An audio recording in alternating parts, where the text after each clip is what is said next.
Humanda na kayo sa dagdag sahod. Inaprubahan na ng Kongreso ang 200s na dagdag sa sahod. Ang Kamara de Representantes nagpasa ng panukala para sa 200 na dagdag sa arawang minimum na sahod para sa lahat ng manggagawa sa pribadong sektor.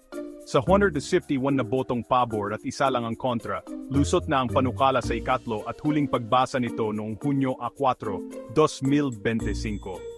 Kung maisa sa batas ito ang unang pagtaas ng sahod na isinabatas sa Pilipinas sa loob ng 36 na taon.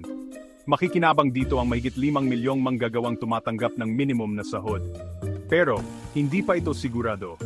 Ang Senado kasi, ang nauna nilang panukala ay 100s na dagdag.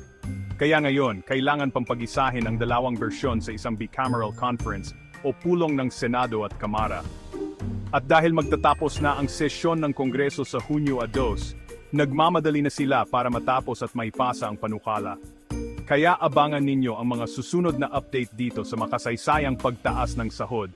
At huwag kalimutang mag-like, comment at subscribe para sa mga pinakabagong balita.